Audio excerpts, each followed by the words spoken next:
ओम श्री परमात्मने नमः। ओम श्री परमात्मने नमः। अथ श्रीमद् भगवद गीता। अथ श्रीमद् भगवद गीता। ओम पूर्णमदा पूर्णमिदं पूर्णात् पूर्णमुदच्यते पूर्णस्य पूर्णमादाय पूर्णमेवावशिष्यते।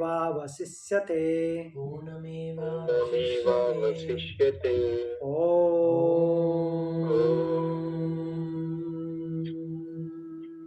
शांति शांति शांति।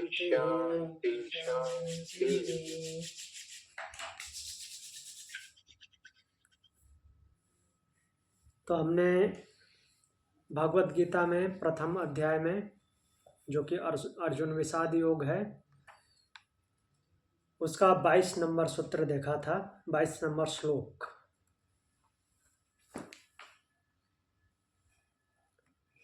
तो जिसमें हमने पहले क्या क्या देख लिया था।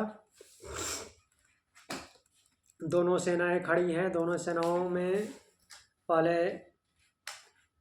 राजभवन में बैठे हुए धृतराष्ट्र प्रश्न पूछते हैं अपने सारथी संजय से। उसके बाद दुर्योधन जाते हैं, आचार्य से बात करते हैं। उनको दुर्योधन को हर्षान्वित करने के लिए पितामह भीष्म शंख बजाते हैं सिंह की दहाड़ के समान। फिर उसके बाद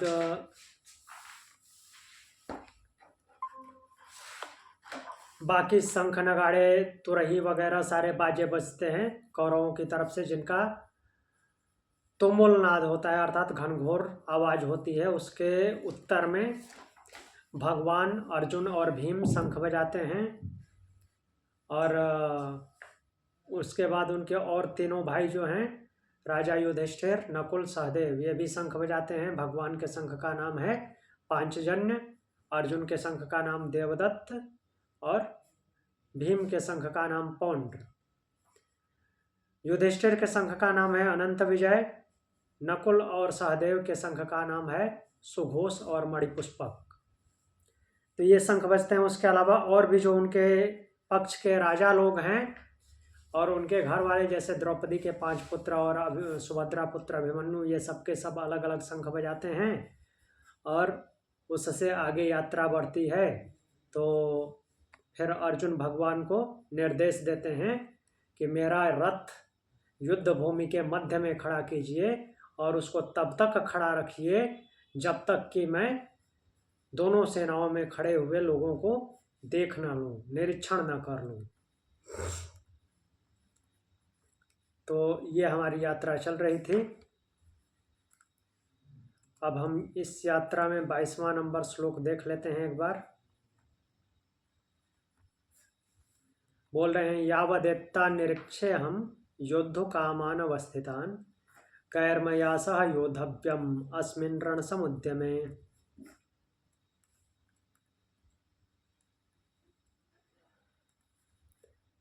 तो इसमें यही बोले हैं कि मैं इस युद्ध की इच्छा रखने वाले सामने खड़े योद्धाओं को जब तक देख न लूं तब तक मेरे रथ को युद्ध भूमि में खड़ा रखिए। अब अगले श्लोक पे हम आ जाते हैं, 23 नंबर श्लोक पे। श्लोक पढ़ लेते हैं।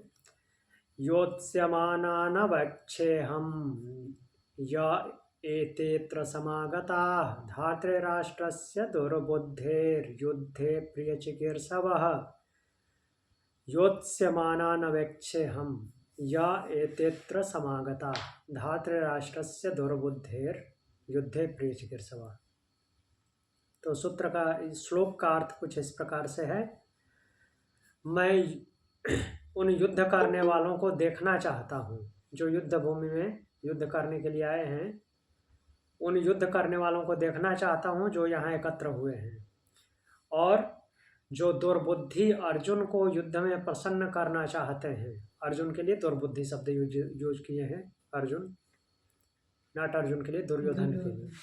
हाँ, दुर्योधन के लिए अर्जुन यूज करते हैं दुर्बुद्धि शब्द। कि दुर्बुद्धि दुर्योधन को युद्ध में प्रसन्न करने के लिए जो जो राजा एकत्रित हुए हैं मैं उनको देखना चाहता हूँ। अर्थात अभी अर्जुन एग्रेशन में है, युद्ध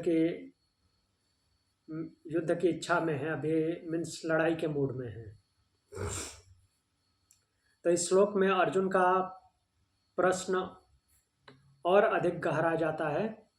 अब वह केवल योद्धाओं को नहीं देखना चाहते केवल योद्धा नहीं देखना चाह रहे, क्या देखना चाह रहे हैं? वो ये देखना चाहते हैं कि कौन कौन से ऐसे लोग हैं जो अधर्म के पक्ष में खड़े हुए हैं।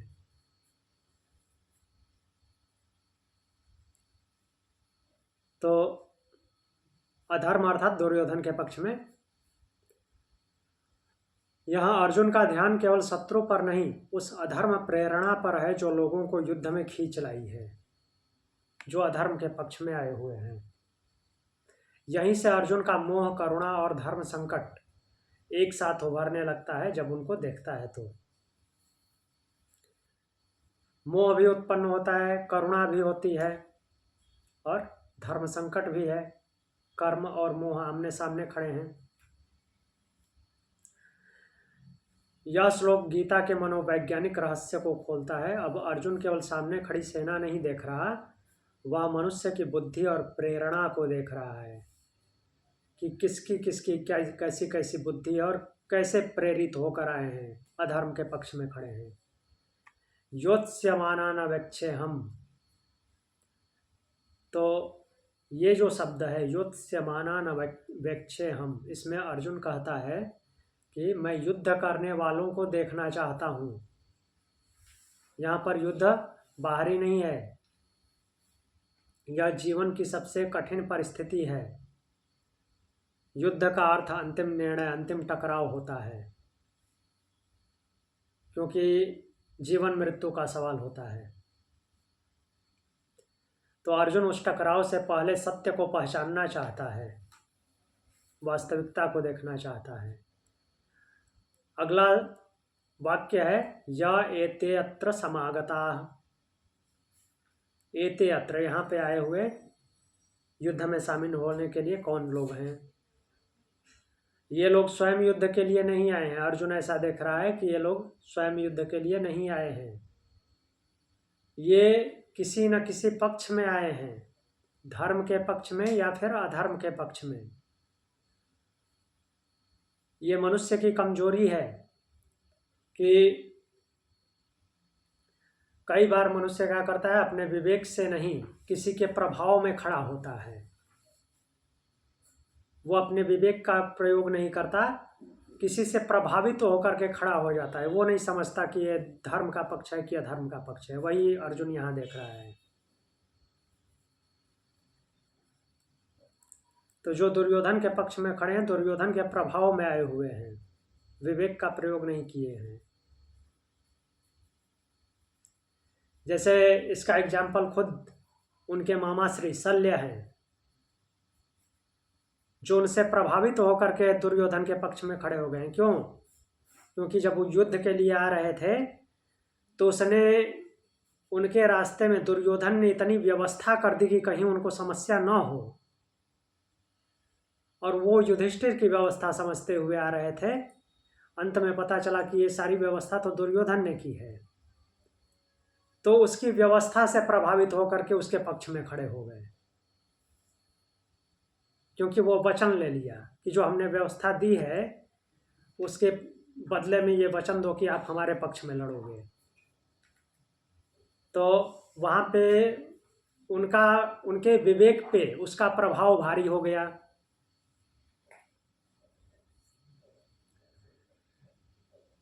अगला जो सेंटेंस है, वाक्य है, धार्तृ राष्ट्रस्य दुर्बुद्धे। धार्तृ राष्ट्रस्य मीन्स धृतराष्ट्र के पक्ष वाले, जो कि दुर्बुद्धि अर्थात दुष्ट बुद्धि वाले हैं। स्पेशली विशेष रूप से यहाँ पे दुर्योधन को संबोधित करके बोला गया है। दुर्योधन को वह दुर्बुद्धि बोलता है। अब यहाँ पे दुर्योधन की समस्या शक्ति नहीं, उसकी समस्या बुद्धि का पतन है। उसके पास शक्ति की कमी नहीं है, उसकी बुद्धि का पतन हो गया है। दुर्बुद्धि का अर्थ अन्याय को न्याय समझना, धर्म को अधर्म, अधर्म को धर्म समझना। अन्याय को न्याय समझता है जिसकी बुद्धि भ्रष्ट हो जाती है, अधर्म को धर्म समझता है, और लोभ को अपना अधिकार समझता है। जो उसको अच्छा लगता है वो समझता है कि मेरा है, मेरे अधिकार में है, मीन्स शक्ति प्रयोग करके लेता है उसको। और जब बुद्धि भ्रष्ट हो जाती है तो अधर्म जन्म लेता है। अगला जो शब्द है वो है प्रिय चिकीर्षव। प्रिय चिकीर्षव। अब अर्जुन यहाँ पे देख रहा है कि ये लोग युद्ध इसलिए नहीं कर रहे हैं कि वे सही हैं, बल्कि इसलिए कर रहे हैं कि दुर्योधन प्रसन्न हो जाए, दुर्योधन उन पे खुश हो। दुर्योधन बड़े राजघराने का है उनसे, तो इसलिए उसके पक्ष में युद्ध कर रहे हैं कि उनसे दुर्योधन खुश हो। बहुत सारे राजा तो इसलिए भी उसके पक्ष में है ना, क्योंकि अभी उसका शासन है, उसके पिता राजगद्दी पे बैठे हुए हैं। पांडवों के पास तो कुछ भी नहीं है, अभी जंगल से आए हुए हैं, उनको राज्य भी नहीं मिला, दूसरे राजाओं के सपोर्ट में खड़े हैं। शस्त्र की सहायता या फिर आर्थिक मदद जो भी हो वो दूसरे राजाओं का है।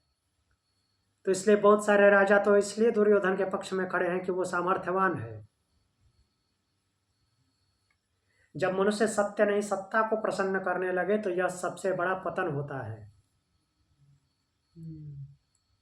सर चिकित्सक का मतलब है प्रिय तो समझ आ रहा है। हाँ, प्रिय मीन्स डियर। हाँ, चिकीर्षव, चिकीर्षो शब्द जो होता है ये आता है अधर्म के पक्ष में। प्रिय चिकीर्षव मीन्स प्रसन्न, चिकीर्षु मीन्स करना चाहना, प्रिय चिकीर्षव।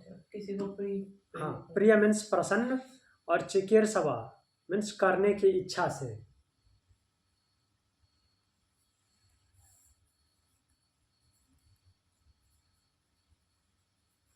तो प्रसन्न करने की इच्छा से दुर्योधन के पक्ष में है।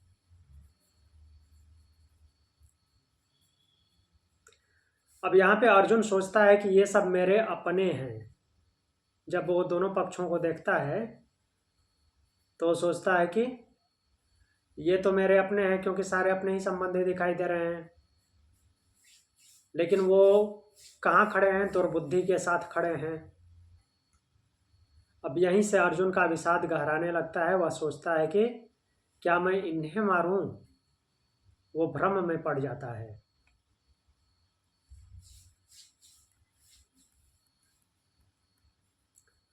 तो ये आज के लिए भी ये श्लोक ये शिक्षा देता है, ये दिखाता है, आईना दिखाता है कि आज भी समाज में गलत नेतृत्व, भ्रष्ट व्यवस्था और अहंकारी सत्ता लोगों को युद्ध में झोंक देती है, बिना मतलब के मरवा देती है लोगों को।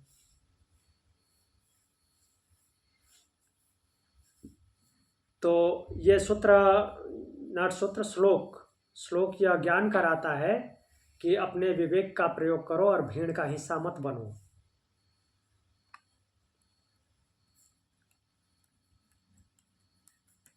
क्योंकि सत्ता को प्रसन्न करना धर्म नहीं है।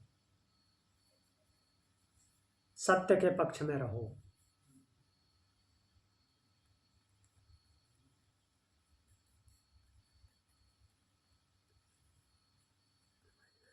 आगे के 2 श्लोक एक साथ देखेंगे। यहाँ पे जो अर्जुन अभी बोल रहे थे, अर्जुन का संवाद यहाँ पे पूर्ण होता है। अब फिर संजय बताएंगे राजा को।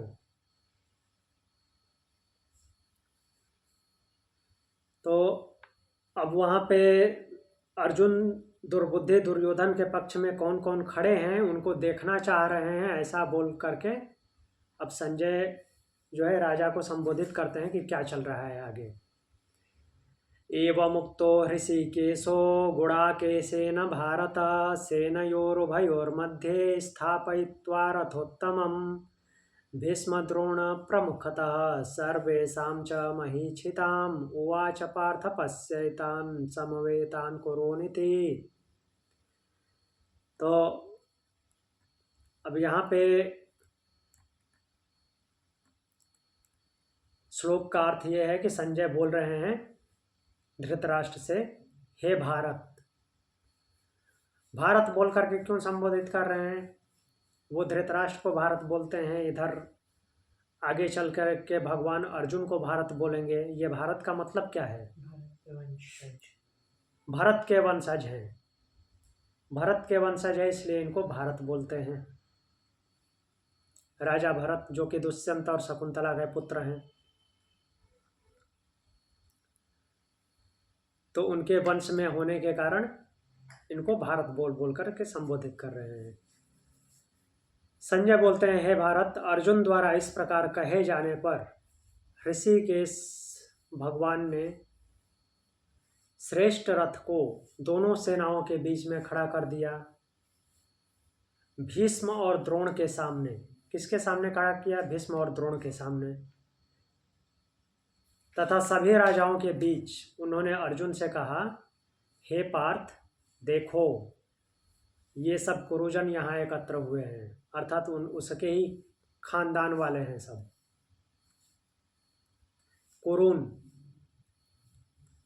कुरुन इति मीन्स कुरुओं को देखो, ऐसा उन्होंने बोला। और किसके सामने खड़ा किया? भीष्म और आचार्य द्रोण के सामने। देखते हैं क्यों ऐसा किया। किसी और के सामने भी खड़ा कर सकते थे। यहाँ अर्जुन का प्रश्न अब केवल विचार नहीं रहता, वह प्रत्यक्ष अनुभव बन जाता है। इस श्लोक में भगवान अर्जुन की बात स्वीकार करते हुए रथ को युद्ध भूमि के ठीक मध्य में ले जाते हैं। अब यहाँ पे अर्जुन को अपने ही स्वजनों का साक्षात्कार कराते हैं। वे कहते हैं, हे पार्थ, देखो ये सब कुरुजन यहाँ एकत्र हुए हैं, कुरुवंश के लोग। अब कुरु क्यों बोला जाता है? कुरु भी उनके एक पूर्वज थे। यह दृश्य केवल युद्ध का नहीं, अर्जुन के भीतर उठने वाले मोह का आरंभ है। जो सामने वो देख रहा है, मोह होगा। अब यहीं से अर्जुन विषाद का वास्तविक आरंभ होता है। तो भगवान अर्जुन को युद्ध नहीं दिखा रहे हैं। यहाँ पे भगवान अर्जुन को युद्ध दिखाने के लिए नहीं ले गए, भगवान अर्जुन को स्वजन मोह दिखा रहे हैं। अपने लोगों को देखो।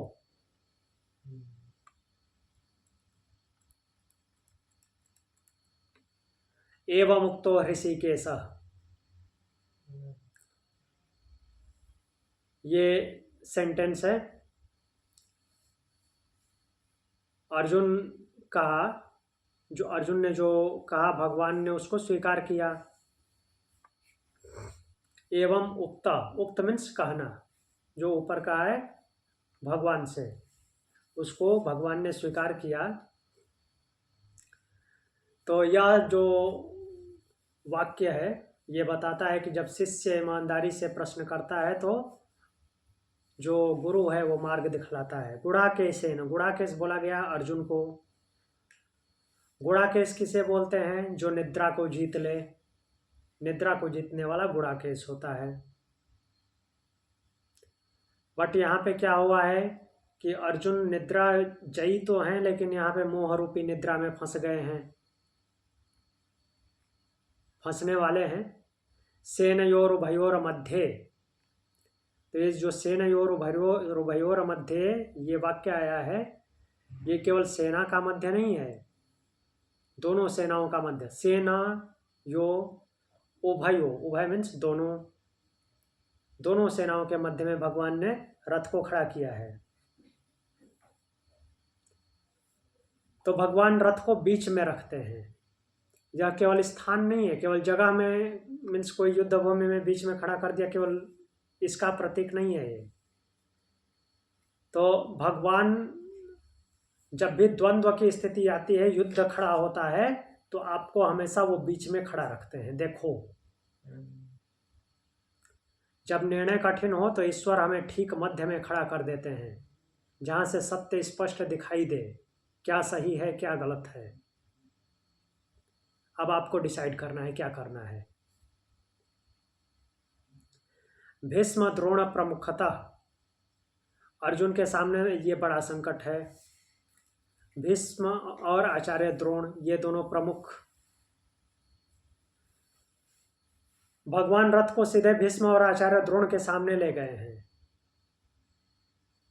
क्योंकि अर्जुन का युद्ध शत्रुओं से नहीं अपने पूज्यों पितामह भीष्म और आचार्य द्रोण से है। यही अर्जुन का विषाद जन्म लेगा। सबसे कठिन युद्ध अपनों के विरुद्ध होता है। दूसरों से तो बहुत युद्ध किया है। अगला सेंटेंस है पश्यैतान समवेतान कुरुन। पश्यैतान समवेतान कुरु, देखो, पश्य दिखा रहे हैं, समवेतान कुरु, ये कुरुजन एकत्र हैं। तो ये बोलने में तो सरल है, लेकिन अत्यंत इसमें गूढ़ता छिपी हुई है। अपने लोगों को दिखा रहे हैं। भगवान अर्जुन को दिखाते हैं कि यही वह मोह है जिसे तुम्हें पार करना है। कुरुओं को देखो।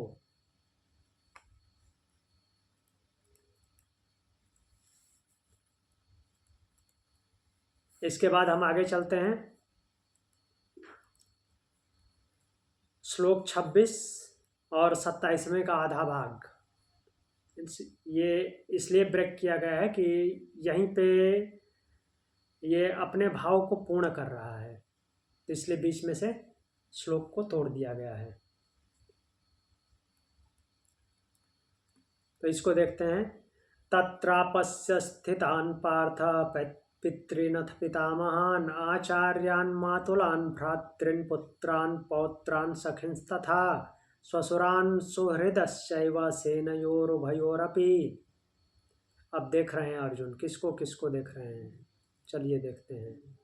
तत्र वहाँ पे, अपश्यन देखा, किसको देखा, स्थितान खड़े हुए, पितृन अथ पितामहान पिताओं को, पितामहों को, आचार्य को, आचार्यों को, गुरुओं को, मातुलान मामाओं को, मातुल मीन्स मामा, भ्रातृन भाइयों को, पुत्रान पुत्रों को, पौत्रान पौत्रों को, सखिन मित्रों को, तथा स्वसुरान ससुरों को। ससुर लोग खड़े हैं ना, द्रुपद खड़े हैं खुद। हाँ, और भी हैं दूसरे पक्ष में भी जो दुर्योधन के पक्ष वाले हैं। सुहृद, सुहृद मीन्स जो अच्छा चाहने वाले हैं, जिसको नॉर्मली शुभचिंतक बोलते हैं, हितैषी। जो हित शब्द आया है, रिश्तेदार को हित बोलते हैं ना, हित बोल के संबोधित करते हैं, वो हमारा हित है। तो हित मतलब कि भला चाहने वाला, शुभचिंतक।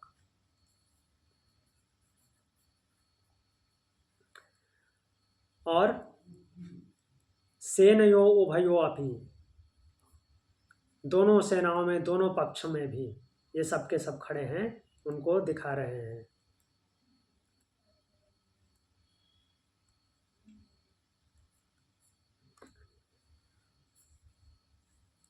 केवल एक पक्ष को नहीं देख रहे हैं, यहाँ पे दोनों पक्षों में जो लोग खड़े हैं उन सबको देख रहे हैं।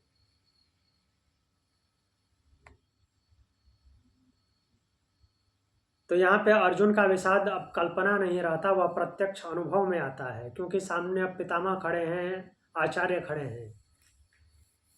तो यहाँ पे वो केवल योद्धाओं को नहीं देख रहे हैं, अपने संबंधियों को देख रहे हैं। संबंधों की दुनिया दिखाई दे रही है। तो इन श्लोकों में अर्जुन की दृष्टि बदल जाती है। जो इतने एग्रेशन में धनुष उठा के बोले थे कि हे केशव, रथ को दोनों सेनाओं के मध्य में खड़ा कीजिए, और मैं जब तक युद्ध में आए हुए लोगों को देख न लूं तब तक खड़ा रखिए। मैं देखना चाहता हूं कि दुर्बुद्धि दुर्योधन का साथ देने कौन कौन आए हैं। अब यहाँ पे भाव बदल गया, क्योंकि भगवान ने ले जाकर के पितामह भीष्म और आचार्य के सामने खड़ा कर दिया। वह शत्रु सेना नहीं देखता, वह अपने लोगों को देखता है। यहाँ पे विषाद का ज्वर चढ़ता है उसको। तत्र अपश्यत, ये शब्द क्या बता रहा है? अर्जुन ने देखा, अपश्यत, पश्य मीन्स देखना, और उसमें अ लग गया, पास्ट टेंस बन गया। वहां पर उसने देखा। अब यहाँ पे संबंधों की सूची गिना दी है। ये सब क्या है? मोह का जाल है। मोहित होने के लिए सामने खड़ा कर दिया भगवान ने। पिता, पितामह, गुरु, भाई, पुत्र, मित्र, ससुर, मामा, हितैषी सब दिख रहे हैं। तो अर्जुन के सामने यहाँ पे युद्ध नहीं खड़ा है, परिवार खड़ा है। तो यहाँ पे धर्म बनाम मोह हो गया है। अर्जुन क्षत्रिय है, उसका धर्म है युद्ध करना, परंतु जब सामने अपने ही लोग खड़े हैं तो धर्म कठिन हो जाता है। अब यहीं से अर्जुन के विषाद का जन्म होता है।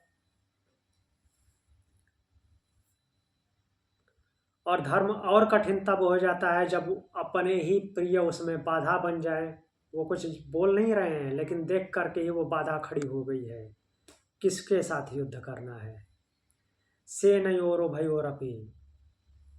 उभय मीन्स दोनों सेनाओं में देख रहे हैं, केवल एक में ही नहीं, दोनों पक्षों में अपने ही लोग हैं।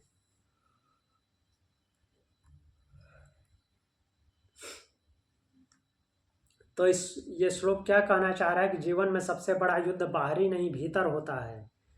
जब सामने अपने लोग होते हैं तब धर्म की परीक्षा होती है। आप कितने धर्म पे स्थिर रहते हो? अपनों के सामने धर्म दिखाओ। मोह मनुष्य को कमजोर करता है। अगला श्लोक देखते हैं। तान समीक्ष्य स कौन्तेयः सर्वान् बन्धून् अवस्थितान् कृपया परयाविष्टो विषीदन्निदमब्रवीत्।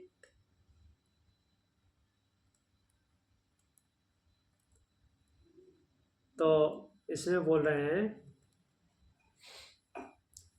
तान समीक्ष्य, उन सबको, समीक्ष मीन्स समीक्षा करके सीधा सीधा अर्थ निकाले तो कहने का तात्पर्य कि अच्छी तरह से देख करके। जब किसी चीज की समीक्षा करते हैं तो क्या करते हैं? गहराई से देखते हैं उसको, केवल ऊपर ऊपर से नहीं। सह कौन्तेय, वह कुंती पुत्र अर्जुन, सर्वान बंधून अवस्थितान, सभी संबंधियों को सामने उपस्थित देख करके क्या हुआ?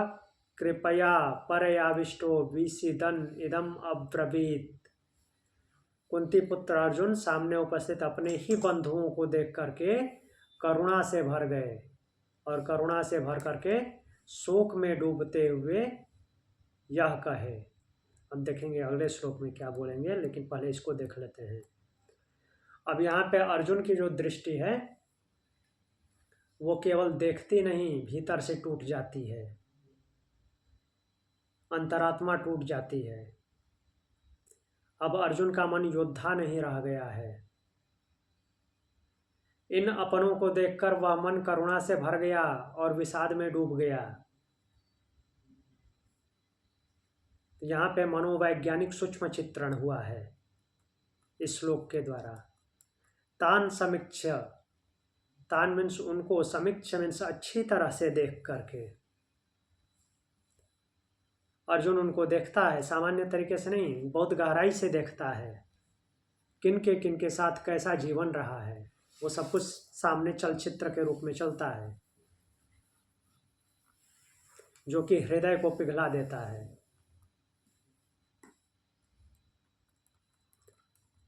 तो आंखें केवल देख नहीं रही है, वो अंतरात्मा को कपा रही हैं। सर्वान बंधून, सभी बंधुओं को देखता है। सभी बंधुओं की हत्या का भार आने वाला है। तो यहाँ पे बंधु जो शब्द है ये केवल कहने के लिए बंधु नहीं है कि अपना खून का रिश्ता है, भाई का तो वो बंधु है, नहीं। ये केवल वो खून का रिश्ता वाला बंधु नहीं है। बंधु वह है जिसके साथ मन बंध जाए, मन एक हो, जिसके साथ वो सारे बंधु होते हैं। तो मोह का सबसे बड़ा रूप यही है, ये मेरे हैं। और यही भाव अर्जुन को तोड़ रहा है। कृपया परे आविष्ट। तो अर्जुन यहाँ पे करुणा से भर गया, लेकिन यह करुणा कैसी है? यह धर्म युक्त नहीं है, ये मोह से आच्छादित है। करुणा जब विवेक से रहित तो होती है तो वह कमजोरी बन जाती है, विवेक पे भारी पड़ गया है। तो करुणा विवेक के साथ होनी चाहिए, तब आपको धर्म समझ में आता है। जब विवेक से रहित हो जाए तो वो कमजोर हो जाता है, कमजोर बना देती है व्यक्ति को। विषीदन, विषाद में डूब गया। यहाँ पे विषाद का जन्म हो रहा है। युद्ध भूमि में खड़ा योद्धा अब भयभीत है। पहले ही बता दिया, अब योद्धा नहीं रहा, अब वो योद्धा भयभीत हो गया है। भयभीत इसलिए नहीं हो गया है कि सामने वाले उसको मार देंगे इसलिए डर गया, नहीं, मोह के कारण भय हो गया है। वो विचलित है, भावनाओं में डूब गया है, यही विषाद है। तो कभी कभी जीवन में सबसे बड़ा संकट बाहर नहीं भीतर उत्पन्न होता है, क्योंकि यहाँ पे सब कुछ भीतर ही चल रहा है। इदम अब्रवीत, यह बोल रहा है, यह बोलता है। क्या बोल रहा है? अब अर्जुन बोलेगा। यह बोलना केवल वाक्य नहीं है, शब्दों में नहीं बोल रहा है।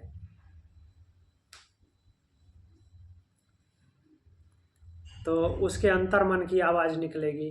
देखिए क्या निकल रही है।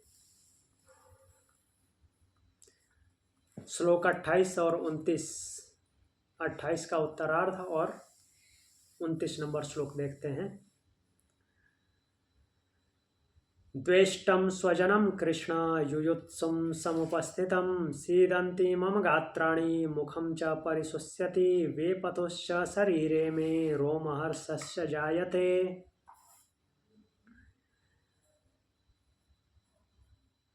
दृष्ट्वेमं, न द्वेष्टं, दृष्ट्वेमं स्वजनं कृष्ण युयुत्सुं समुपस्थितं। दृष्ट मीन्स देखना, देख करके, इमम स्वजनम, इन स्वजनों को, अपने कुटुंबियों को भगवान से बोल रहे हैं। कृष्ण, हे कृष्ण, युयुत्सुम समुपस्थितम, जो ये युद्ध की इच्छा से सामने उपस्थित हैं। सीदंती मम गात्राणि, इनको, अपने ही कुटुंबियों को देख करके मेरे क्या है? गात्राणि, गात्र, गात्र मीन्स अंग, शरीर के अंग, सीदंती, शिथिल हो रहे हैं, कमजोर पड़ रहे हैं। मुखम च परिशुष्यति, और मुख सूखा जा रहा है। परिशुष्यति, सूख रहा है। वे पथो शरीरे में मीन्स मेरे, शरीरे, शरीर में। तो वे पथो बोल रहे हैं, कंपन उत्पन्न हो रही है, थरथराहट, कपी हो रही है, कांप रहा है, शरीर के अंग कांप रहे हैं। रोम हर्षस्य जायते, और रोम हर्षित हो गए। रोम हर्षित होना मतलब कि खुश नहीं हो गए हैं, रोए, वो जो बोलते हैं ना, गूज बम्प निकल गए हैं, रोंगटे खड़े हो गए हैं विषाद की वजह से।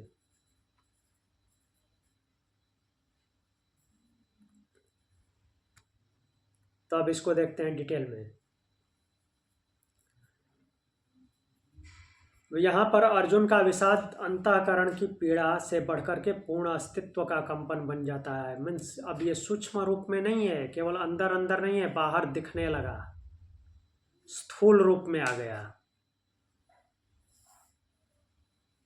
वह स्वयं को संभाल नहीं पा रहा है। अब यहाँ अर्जुन अब केवल योद्धा नहीं है, पहले भी बता चुके हैं, संवेदनशील मनुष्य बनकर सामने आता है। अर्जुन का हृदय युद्ध के सामने नहीं, अपने ही संबंधों के सामने टूट रहा है। युद्ध से नहीं वो टूटा, अपने संबंधियों को देख करके टूट गया। और इस टूटन का पहला लक्षण शरीर का कांपना, मुख का सूखना और रोमांच होना। किसी ने मारा पीटा थोड़ी उसको, अपने संबंधियों को देख करके ऐसा हुआ है। शरीर कांप रहा है, मुख सूख रहा है, रोमांच हो रहा है, अर्थात कि ये अंदर से घबराहट हो रही है।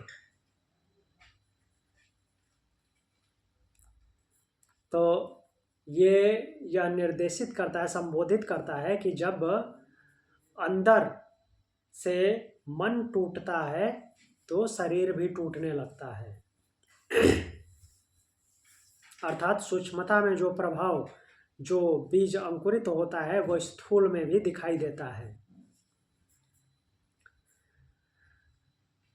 दृष्ट्वेमं स्वजनम कृष्णम, अपनों को देख करके अर्जुन कहता है, हे कृष्ण, मैं अपने स्वजन देखे हैं। सामने अपने स्वजन देख रहा है वो। स्वजन केवल व्यक्ति नहीं है, स्वजन क्या है? बचपन के संस्कार जो उसके साथ में रहे हैं और बड़े भी रहे हैं या फिर छोटे हैं, उन सबके साथ जो जो हुआ है वो सब याद आ रहे हैं। गुरु का आशीर्वाद, परिवार का प्रेम और संबंधों की जड़ें, जो स्मृतियां हैं, यादें हैं, वो उभर के सामने आती हैं। जब स्वजन अपने ही सामने शत्रु बनकर खड़े हों तो अंतःकरण का संतुलन डगमगा जाता है, इसलिए शरीर कांप रहा है। युयुत्सुम समुपस्थितम, तो जो युयुत्सु है, युयुत्सु मतलब कि युद्ध की इच्छा से जो उपस्थित हुए हैं।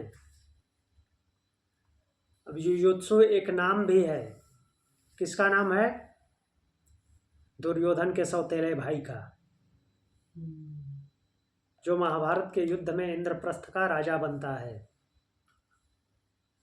वो अंतिम समय में जब भगवत गीता पूर्ण हो जाती है तो उसके बाद जब युधिष्ठिर उद्घोष करते हैं कि अभी भी अंतिम समय बचा हुआ है, जिसको अपना पक्ष बदलना हो बदल सकता है, तो उस टाइम युयुत्सु दुर्योधन अपने सारथी को, दुर्योधन अपने सारथी को आदेश देता है कि सारथी रथ को भ्राता युधिष्ठिर के पक्ष में ले चलो।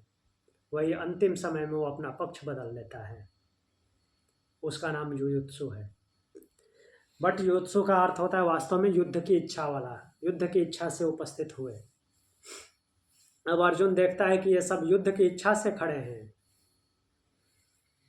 अर्जुन का हृदय कहता है कि ये युद्ध भूमि पर, यह युद्ध भूमि है, लेकिन यह मेरा घर भी है, सारे घर के लोग हैं।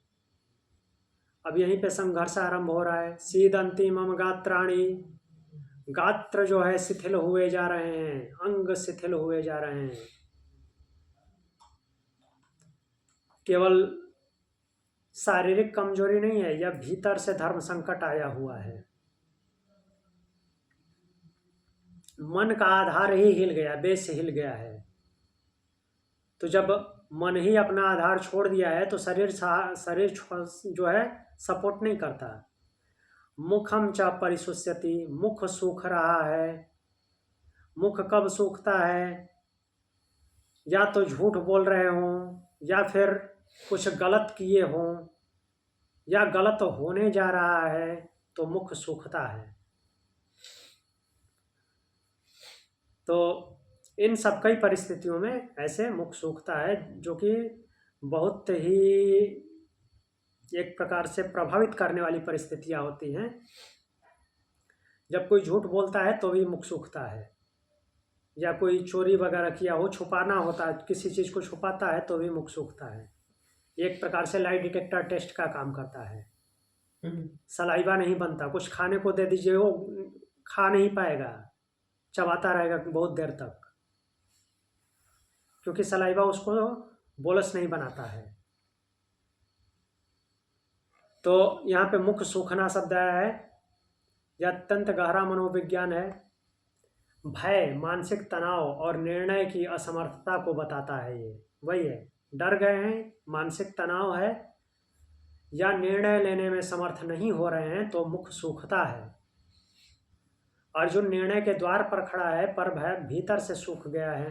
वे पथुश्च शरीरे में, अगला सेंटेंस है, वे पथुश्च शरीरे में। शरीर में क्या हो रहा है? कंपन हो रहा है। अर्जुन का शरीर कांप रहा है।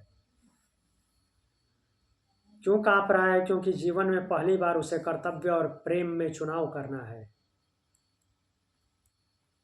अब बचपन से जो साथ रहे उनमें उसको प्रेम दिखाई दे रहा है, लेकिन यहाँ पे धर्म युद्ध सामने खड़ा है, वहाँ पे कर्तव्य भी है। धर्म युद्ध कर्तव्य के पक्ष में है, मीन्स कर्तव्य को दिखा रहा है। और जो उन अपने संबंधियों के साथ बचपन से रहा है वो उसको प्रेम में बांध रहे हैं। अर्थात मोह जो है कर्तव्य पे भारी पड़ रहा है। कहने का तात्पर्य ये है। रोमहर्षस्य जायते, तो रोमहर्ष यहाँ सुख का नहीं, ये सुख का रोमहर्ष नहीं है। हर्ष नॉर्मली सुख के लिए आता है, ये भय और करुणा का मिश्रण है। यह वह क्षण है जब मनुष्य का संपूर्ण अस्तित्व हिल जाता है।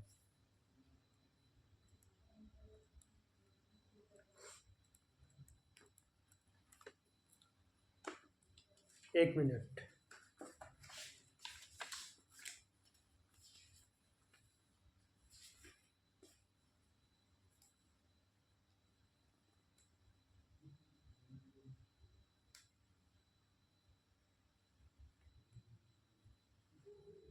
चलिए एक दो और श्लोक देखते हैं।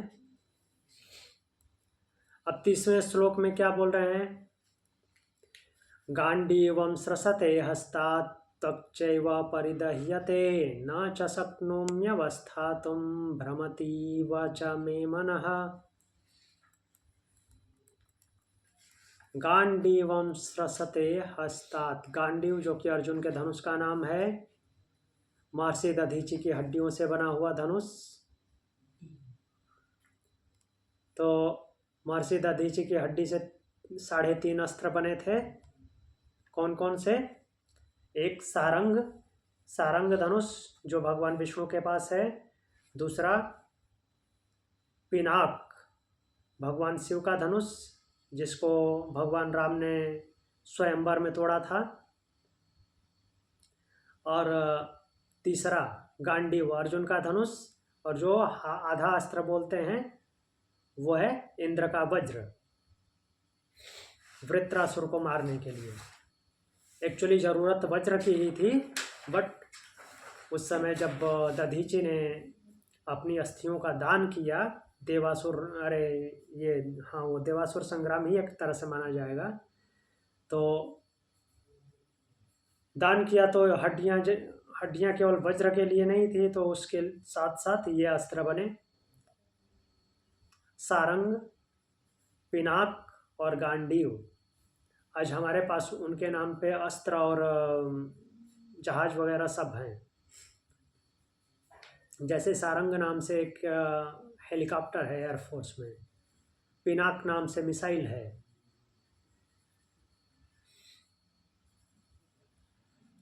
तो यहाँ पे गांडीव अर्जुन के धनुष का नाम है। हम इस श्लोक में आ जाते हैं, इधर उधर घूमने से इधर आकर के श्लोक में आ जाइए। क्या कह रहा है श्लोक? गांडीव सशते हस्तात्, गांडीव जो है अर्थात अर्जुन का धनुष वो हाथ से गिर रहा है। त्वक्च एव परिदह्यते, त्वक मीन्स त्वचा, और त्वचा भी जल रही है। अर्थात बहुत बार होता है ना, अंदर से एकदम से हीट निकलती है, जैसे लग रहा है कोई जला रहा हो। न च शक्नोमि अवस्थातुम, और क्या बोल रहे हैं? केवल धनुष ही नहीं गिर रहा है और त्वचा ही नहीं जल रही है। न च शक्नोमि अवस्थातुम, खड़ा रहने में भी समर्थ नहीं हूं मैं। भ्रमति इव च शब्द में मनः, और क्या हो रहा है?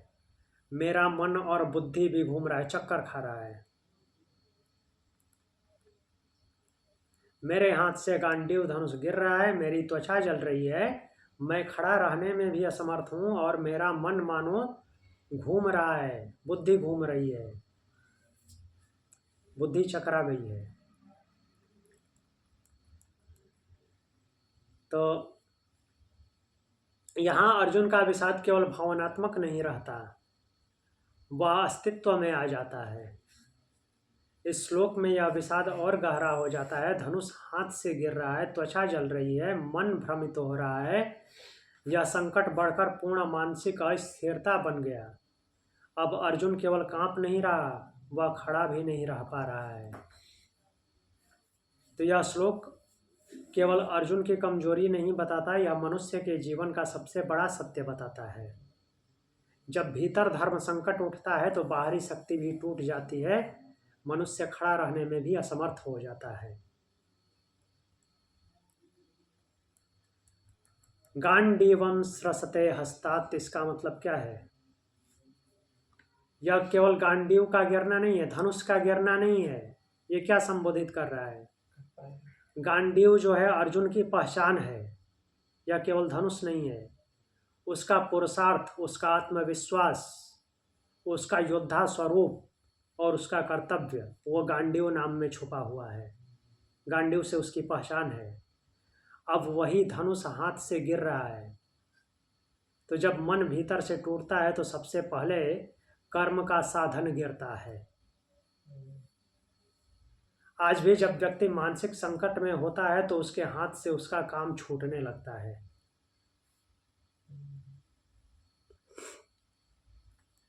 त्वचैव परिदह्यते, त्वचा जल रही है, यह भय के लक्षण को दिखाता है। तनाव आ गया है, ये अंतर्दाह है। विवेक और मोह का संघर्ष, भीतर आग बन गया है। यही वह तपन है जो अंतरात्मा को झकझोर देती है। न च शक्नोम्यवस्थातुम, तो मीन्स खड़ा रहने में भी समर्थ नहीं है, स्थिरता नहीं बन पा रही है। अर्जुन कहता है कि मैं खड़ा नहीं रह पा रहा हूँ। यह केवल शरीर नहीं गिर रहा, उसकी निर्णय शक्ति गिर रही है, डिसीजन नहीं ले पा रहा है। जब मनुष्य में बड़ा धर्म संकट जब मनुष्य अपने में जीवन में बड़ा धर्म संकट देखता है तो वह स्थिर नहीं रह पाता। यही संबोधन है। भ्रमतीव च मे मनः, और क्या है? मन भ्रमित हो रहा है, बुद्धि चकरा गई है, मन घूम रहा है। यह अत्यंत गहन वाक्य है। यह बताता है कि अर्जुन का विवेक डगमगा गया, निर्णय धुंधला हो गया, स्पष्ट दिखाई नहीं दे रहा है, भविष्य अंधकार बन गया है। अब जीवन के मूल्य टकरा रहे हैं, तो इसलिए मन घूम रहा है। अब यहाँ पे संदेश क्या मिलता है? गांडीव का गिरना इसका मतलब पराजय नहीं। गांडीव का गिरना पराजय नहीं है। अर्जुन अपने वास्तविकता को स्वीकार कर रहा है। गांडीव का गिरना अर्थात अपने हाथ से कर्म का छूटना, जिसकी वजह से आप सामर्थ्यशाली थे, उसका छूट जाना, यह आत्मस्वीकरण है कि मैं कमजोर हो गया हूँ।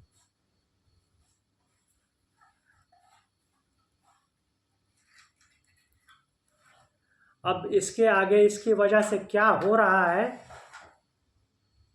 वो हम कल के श्लोक में देखेंगे, क्योंकि श्लोक थोड़ा गूढ़ रहस्यों वाले अब होते जा रहे हैं तो ज़्यादा टाइम लगेगा। 31 नंबर श्लोक हम कल देखेंगे। आज के लिए इतना ही। किसी को कुछ पूछना है? कोई प्रश्न है? प्रश्न नहीं है तो आंख बंद करके बैठिए। हम देखते हैं एक बार 23 नंबर श्लोक से 30 नंबर श्लोक तक।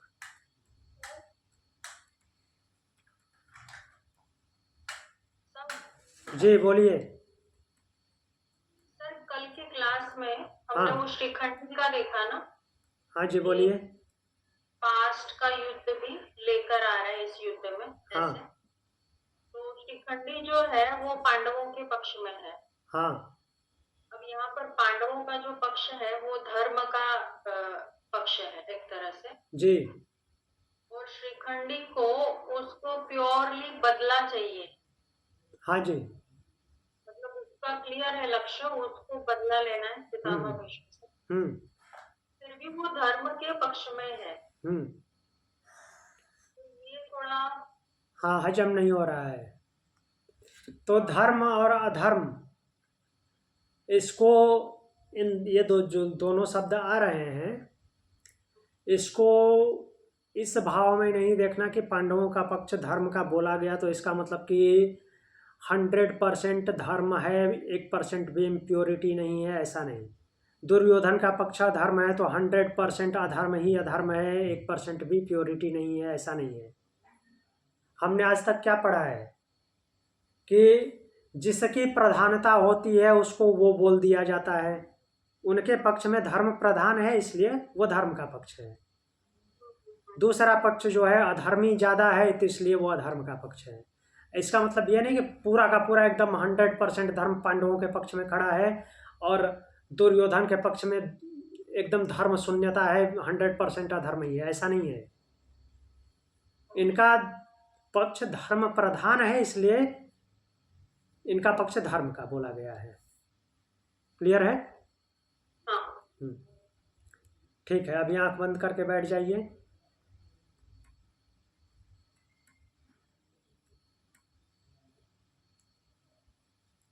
हम 23 नंबर श्लोक से चालू करेंगे।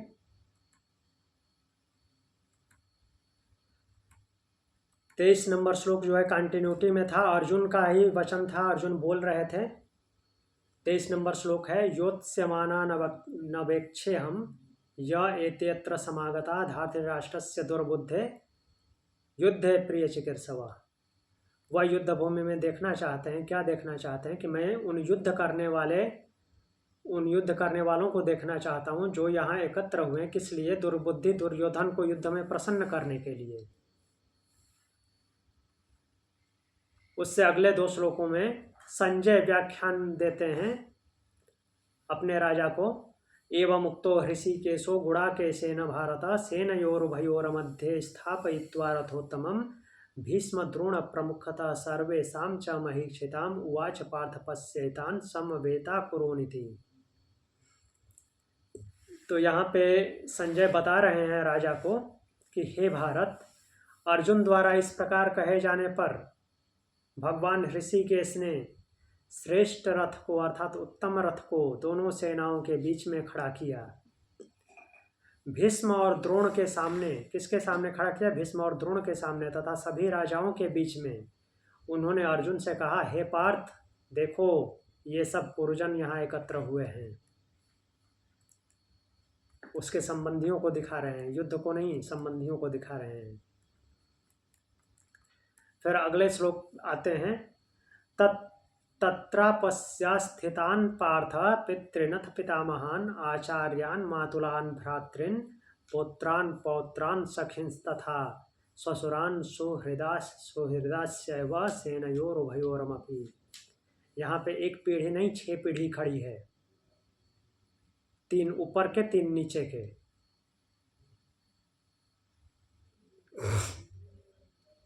पिता पितामह खड़े हैं, एक उसकी पीढ़ी हो गई, फिर पुत्र खड़े हैं, पौत्र खड़े हैं, तो कितने हो गए? 1 2 3 4 5 पीढ़ी।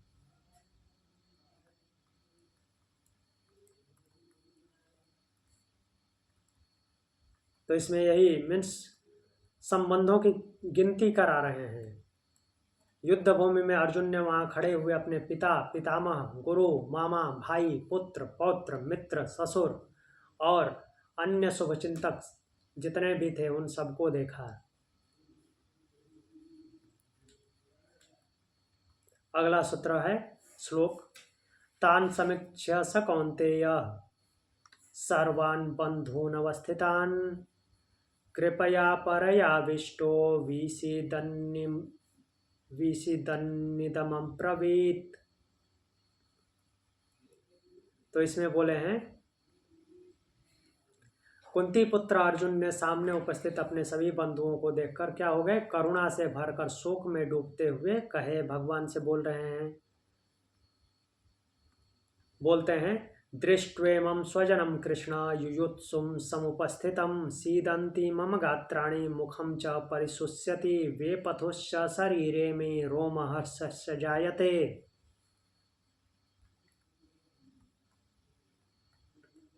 बोलते हैं, हे कृष्ण, इस युद्ध के लिए उपस्थित अपने स्वजनों को देखकर मेरे अंग शिथिल हो रहे हैं, अंग काम करना बंद कर रहे हैं। शिथिल होना मतलब शांत पड़ रहे हैं, ठंडे पड़ जाना, जिसको आजकल की भाषा में नॉर्मल एकदम से नीचे की भाषा में बोले, मैं सबको समझ में आए उस भाषा में। नीचे बोलने का मतलब ये नहीं कि टूटी फूटी भाषा। तो शिथिल पड़ना मतलब कि ठंडा पड़ जाना, ब्लड फ्लो कम हो गया। तो मुख सूख रहा है, शरीर कांप रहा है और रोमांच उत्पन्न हो रहा है। रोमांच यहाँ पे खुशी के भाव नहीं, शरीर अंदर से कांप रहा है। गांडीवम स्रसते हस्तात्, गांडीवम स्रसते हस्तात् त्वक्चैव परिदह्यते न च शक्नोम्यवस्थातुं भ्रमतीव च मे मनः। गांडीव स्रसते, सरक रहा है, फिसल रहा है हाथ से। त्वक्चैव परिदह्यते, और त्वचा भी दहन कर रही है, अर्थात जला रही है, जल रही है। न च शक्नोम्यवस्थातुं, मैं स्थिर रहने में भी शक्य नहीं हूँ, सक्षम नहीं हूँ।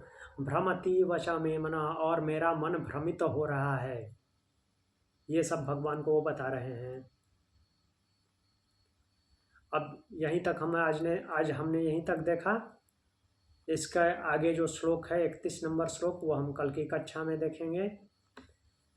प्रणाम। ओम शांति। ओम